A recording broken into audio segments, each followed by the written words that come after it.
Hi folks, this is your #1 hottest live stream of Google Slides for Santa Cruz County, coming to you again from Middlesex County, Massachusetts, where the coronavirus numbers are low but steadily climbing.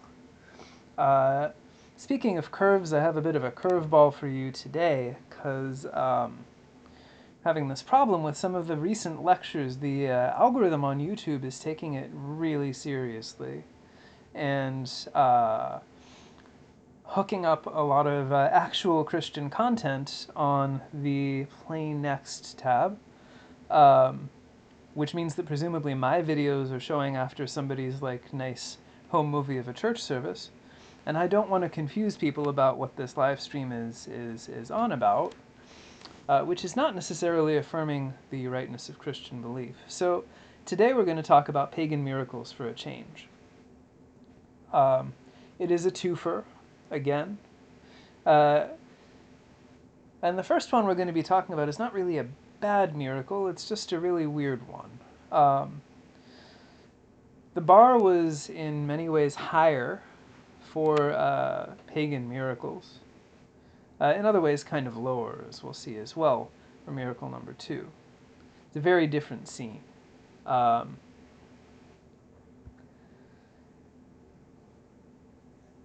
Pagan miracles, which is really the wrong term. It's non-Christian miracles, or miracles that are not explicitly Christian, because it's not like these miracles have an explicitly religious orientation. They're not Christian miracles. They're not kind of religiously oriented at all. These non-Christian miracles kind of belong to a genre called paradoxography, which I've mentioned in passing in these lectures already. And that's a genre about things that are, for those of you who are up on your Greek, paradoxon, contrary to what is expected. They are things that are not expected, things that you kind of wouldn't expect to have happen. So the genre is paradoxography, but a lot of the works are titled with derivatives of the word thauma, which, if you remember from earlier in the series, is the Greek word for miracle.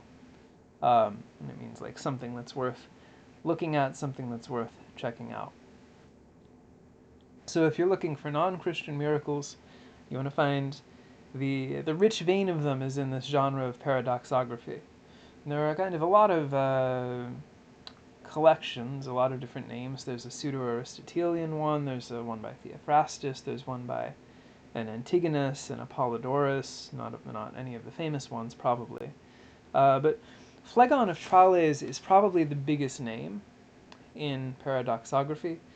And Phlegon of Tralles is well known as a paradoxographer among classicists, at least, among connoisseurs of weird shit from antiquity. Both because his miracle collection is the largest of the ones that survives in Greek, and because his stories are kind of the craziest. And today we're going to be talking about one that involves a ghost dad, like you have, a ghost dad, and his failed attempt to save his alive child from an angry mob. It's a very sad story in a way. So you've got this big politician in Aetolia, which is a region of Greece. He's an important politician. He gets married eventually to a woman from Locris, which becomes important later. It's an important detail. Locris is a city nearby. So he gets married, and then he dies very, very shortly after. But Phlegon of Tralles specifies that he does get it on with his wife before he dies, and that explains why she shortly thereafter, well, 9 months or so after, gives birth to a child. The child of the dead dad, who is born with 2 sets of genitals, one male, one female. Now, it is true that in general the Greeks and Romans were tolerant of homosexuality, certainly by comparison with most of the 20th century in Europe and America.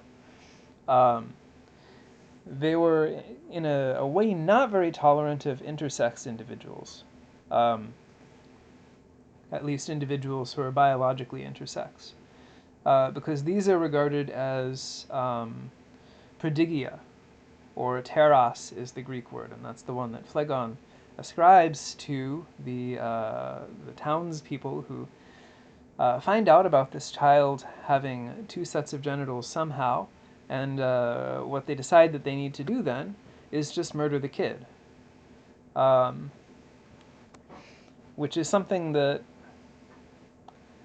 sounds extremely awful to us today, but it's something that seems to have happened a lot in antiquity. That is to say, you rarely encounter a mention of a child with two sets of genitals, which is not shortly followed by a description of how that child is sort of brutally murdered by a crowd. So, the Aetolians want to kill this baby, and then who should show up but Ghost Dad? And Ghost Dad says, hey, you know, I always gave you good advice when I was alive, so let me give you some good advice now. Don't murder the kid. Just chill out. Give me the baby. I'll take the baby to wherever ghost dads live and raise it there. And, you know, this will work out for the best for you. I know because I'm a ghost. Well, you'd think. Um, People would listen to a ghost because that's kind of remarkable. But they don't. Actually, they try to stone the ghost dad, which doesn't work, obviously, because he's a ghost. They throw rocks at him, and they tear up and devour the child. The cannibalism is an extra touch. That does not usually happen in these stories. Well, they don't eat the head, because the head's got bones and such in it. But the head, after the body is dead, has many rhymes to drop. And it talks for, like, a couple of pages of Greek. It delivers a prophecy in dactylic hexameter, as prophecies are usually delivered. And the child's head says, basically, well, you fucked up, and you also can't do anything about it. Don't try going to the oracle at Delphi, because you got blood on your hands, and Apollo's going to zap you. So just stay here and wait for your comeuppance. And it comes eventually. There's a big old war with the Acarnians, which killed most of the Aetolian men. So that's the story.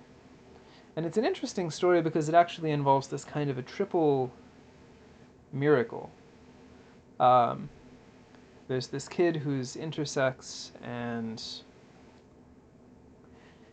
that's kind of paradoxon. It doesn't happen all that often, but the townspeople misread that, it seems from the perspective of Phlegon. They misread that as a teros, so a prodigium, this kind of bad omen, which they have to work out with murder. So then the ghost dad shows up, and we, the audience, primed by Phlegon to see it this way, are like, hey, that's a miracle. Pay attention to that. That's a Thelma. Look at that. Listen to the ghost dad. But the townspeople don't pay attention to the ghost dad. They're just like, oh, he's a politician. Of course, he'll say anything. Never mind that he's a ghost. So they again misinterpret the miracle that is there. And then finally, when the kid's head starts talking, they're like, well, I guess we screwed up. We screwed this one up. That's what finally convinces them. The miracles are all about attention, right? We've talked about the very etymology of words like miraculum and thalma being about looking at stuff, paying attention to things. And sometimes it is hard to get people's attention, to get them to acknowledge that a miracle has happened here. Phlegon's miracle story is kind of about that, I think. It's a miracle story about miracles.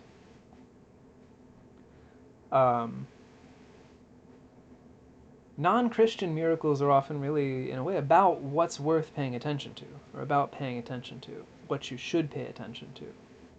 And in a text like Phlegon, Phlegon of Tralles' book of Thaumatas, the stuff that you pay attention to is usually just the things that are unusual, things that don't happen every day. But sometimes miracles are stuff that happens all the time. Because nature is just kind of full of miracles. It's a world of magic and wonder. Um, and this is something that writers in kind of the natural history tradition, the physics tradition of antiquity, who are writing for kind of a popular audience. They write to be enjoyed, something that they take advantage of.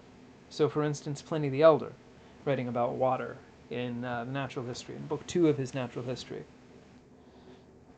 He talks about all these like real like miracles that happen with water, like uh, rivers that set birds on fire and things of that nature. Really bizarre stuff. And then at the end of his discussion of water, he's like, hey, why don't we talk about these miracles that happen all the time just with regular old water? He says, well, what about buoyancy? How does that work? How come if you like put a flat piece of wood on the water, it floats, but if you put a block of wood on the water, it sinks? How come if you put like a lead ball on the water, it sinks, but if you put a wax ball on the water, it floats? Oh, and hey, you want to see a dead body? How come when you are trying to hide the body at the outset, it sinks, but then when it bloats up, it floats, so you get busted? And what about this thing where, like, if you put a vessel underwater and it's empty, it can be really difficult to remove from the water, much like a full vessel would? How does this question of a sort of atmospheric pressure work? And what's the deal with springs, anyway?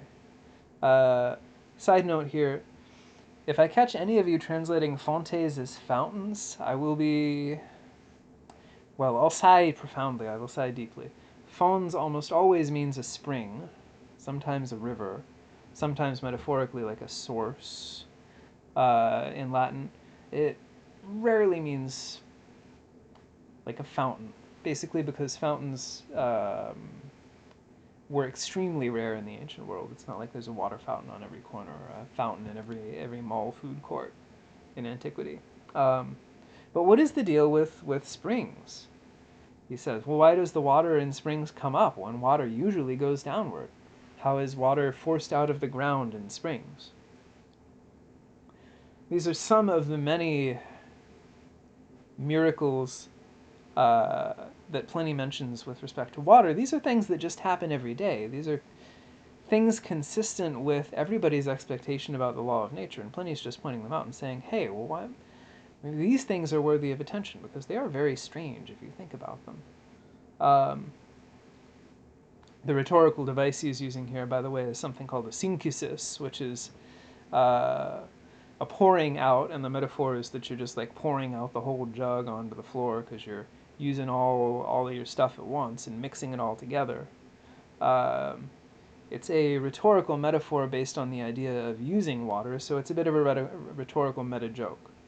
Use a rhetorical device that's named after something that you do with water to talk about water and all the neat stuff that there is with water.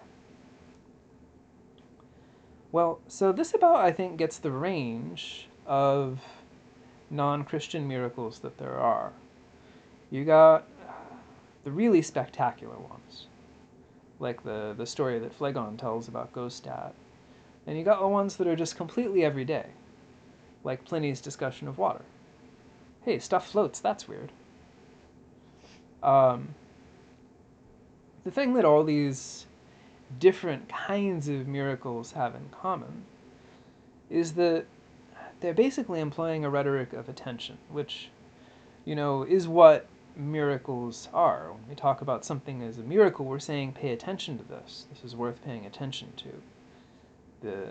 The rhetoric of miracles is a way of drawing your attention to weird stuff about the world, and it is a little bit like a laser pointer that you would use to distract a cat. Because you're pointing at something and it's a projection. It's an exciting projection, this notion of a miracle, but it's not something that's really there. It's a way of describing what's there. It's a way of projecting a structure of attention onto the world, drawing people's attention to something. So miracles, I mean, effectively don't exist. And this is something that pagan writers, non-Christian writers, who don't have a kind of doctrinal reason for wanting there to be miracles, are a lot more comfortable admitting. So they're more playful with it. Phlegon is playful with it in one way, Pliny is playful with it in another way. They're not taking it all that seriously. Certainly not in the way that any of the Christian texts or writers that we've been talking about up to this point tends to take it. And a related thing about non-Christian miracles, this maybe goes without saying, but it's worth pointing out explicitly, is that these miracles are not about the things that Christian miracles are about, generally. They're not about holiness, they're not about doctrine. They're just about kind of how the world works. They're about nature. What follows from that is maybe a more important point, that they're not about ethics. They're not about what you should do. Whereas Christian miracles, as we've seen, almost always have this kind of ethical content. They're telling you how to behave in the world, setting a kind of example, indicating that some things that you might do are sinful and wrong, and other things that you might do are associated more closely with holiness. Can even maybe allow you to do a shitty miracle in your own life. So talking about non-Christian miracles in these terms makes it look like there's a pretty drastic break, right, between Christianity and the sort of rest of the world of miracle language in antiquity. Because a lot of these texts, these ideas kind of coexist at the same time. It's not as though Christianity gets founded and suddenly it's all about Christian miracles. Phlegon of Tralles, for instance, writes in the 1st century CE, so contemporary with a lot of the very early Christian miracle accounts in the Gospels or the letters of Paul. So there's this whole world of non-Christian miracles that seems like almost a completely different thing from the Christian miracles. Non-Christian miracles are about physics and stuff that can happen, about rhetoric, about paying attention, and they're very playful. Christian miracles, by and large, tend to be a little more serious and tend to have ethical implications and tend to be self-referential in a way that they are about holiness, about the holiness of the person who does them. So there's a gap here to be filled in, like how do you get from one to the other? And that's what I'm going to be talking about in next week's lecture when I turn to Crazy Dude, one of antiquity's most powerful vampire slayers, Apollonius of Tyana. If you want to get excited about that, you should. In the meantime, do some miracles with water at home, experiment about buoyancy and such, it's fun. And try not to piss off Ghost Dad, because he will be disappointed in you. All right, so that's it for this week. I'll hopefully catch you all next time.